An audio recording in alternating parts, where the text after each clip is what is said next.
Hey, Malik.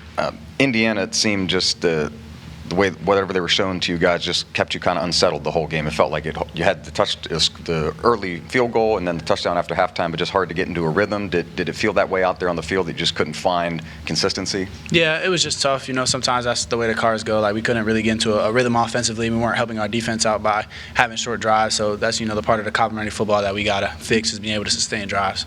And the turnover piece, I know, is something maybe is it like trying too hard to force the issue and kind of get your team back into, and then it slips up and you have some of those balls that get away from you sometimes. Yeah, we talk a lot about being able to check the ball, and that's something that we've done up to this point. I think today we kind of tried to force the issue a little bit, and I'll take that on myself, of course.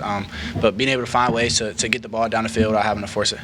Right hand side, Matt. Hey, Malik, those first 2 drives, defense gets you the ball back, doesn't give up any points, only got 3 points out of those 2 drives. What does the offense need to do to capitalize on those opportunities and get ahead in games like this? We just got to execute. They're making great plays, getting us the ball in great field position. We got to come away with touchdowns, not just, field goals or punts. We got to be able to score the ball.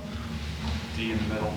Hi, Malik. You guys sped it up offensively, the tempo in the second half. What did you take away from maybe the halftime conversations on how you guys could pick up the pace? Yeah, that's just something we felt we needed to do, just to change the pace, to get some new looks and be able to kind of just go out there and play freely, not so much, thinking involved. And it helped us out in those first drives, us being able to score. Front row on the left. Hey, Malik, I just wanted to ask you about third down, 3 of 12 today. Obviously, not your guys' best effort. Do you feel like kind of an extra sense of pressure on third down, especially since the ground game has struggled so much to get positive plays on first and second? Any third down situation is something that you want to complete, especially in your own area or being past the 50, just trying to get it to sustain the drive. It's not. I wouldn't say it's pressure. It's just more of like something that we got to get done and get executed. In the middle, straight ahead. Yeah, Malik, you had 3 turnovers today. What do you have to do to help improve yourself when it comes to preventing those turnovers again, moving forward? Just being able to maybe process things a little faster, go through the reads a little faster, and understand not every situation has to be forced. There's situations where you can take the check down and live to see another play. Right hand side, fourth row. Hey, Malik, you're 8 games in, still a freshman, still learning. What has been the biggest life lesson that you've learned so far, good or bad, that you've gone through so far in this season? Being able to endure, really. It's just been tough for me, especially. Just in high school, we didn't lose too much. So now, just having to learn how to deal with losses and be able to come back from it and become back stronger. Hey, Malik, in a game like today, how do you remain level-headed and just take everything play by play? Because that's all you can do is take it play by play. You can't, relive past plays, turnovers or not. You just got to take it as the next play.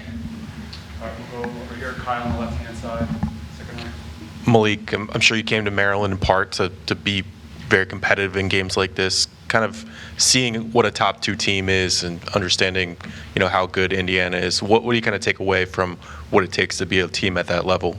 You just have to, be prepared, go out there and execute. I think they just executed more plays than we did. That's most of the time how football games go. When teams win, they execute more than the losing team. So we just have to go out there and execute.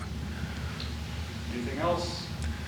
One thing. Yeah, I don't have a verse today, but I just wanted to talk about the story of Job in the Bible. For those that aren't familiar, Job was a very wealthy man, great family, lots of land, livestock.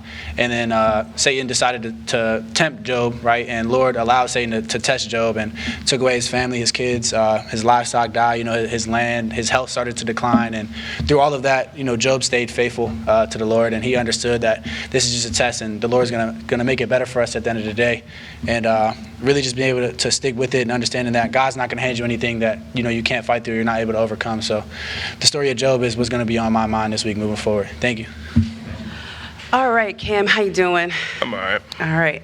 Just want to talk about the defense and how you guys kind of rallied around each other to go in the second half. Obviously, you weren't expecting all those points to be accumulated by the opposing team, but how did you guys rally up to try to come in and get some stops?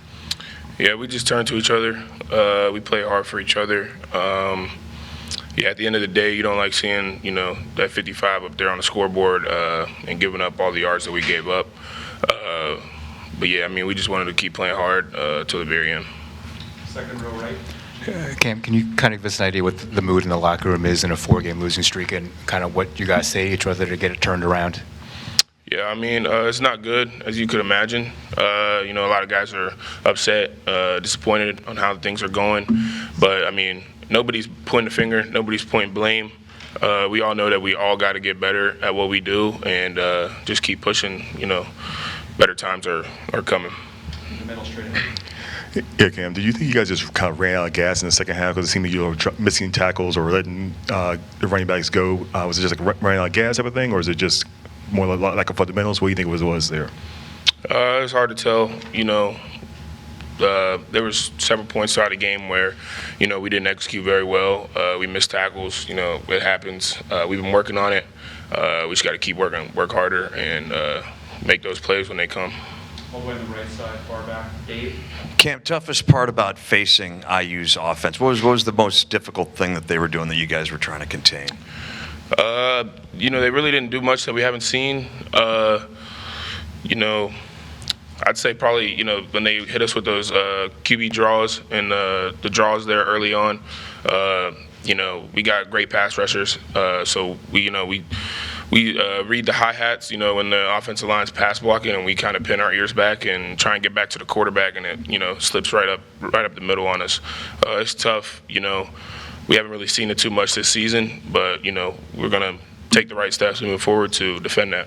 Left-hand side, front row, Jake. Hey Cam, just Indiana 367 rushing yards. Just what did they do, and what can you guys take away from that for future Big Ten matchups? Yeah, I like. That's tough. That's a lot of rushing yards. Especially as a defensive lineman, you never want to allow a team to rush like that on you. We just got to stay gap sound, reset the line of scrimmage, and make tackles. Right-hand side, front row. Cam, early on, a little bit of success. Seemed like things got a little bit creative on that defensive front, lining up three, taking Sydney inside, faking a little bit on the blitz package. Has that been a focus on the bye week, and is that something we should expect to see going forward? Coach Ted, he does a great job dialing things up on defense. We started off the game really well. I think he called some great calls, and we executed the right way. We just got to sustain that throughout the rest of the game. Anything else for Cam? One last one for D here in the front middle. Because you're one of the few vets this team has, because it's so young, what can you do, or what do you feel like you need to do to kind of help kind of galvanize this defensive side as you guys go into the rest of the schedule? Yeah, main thing I think is just keeping the guys together, in the locker room and things like that, which hasn't really been a huge issue. A lot of the guys, believe how good we can be and what we can do. So just keeping that the main thing, and like you said, just be a leader on the defensive side.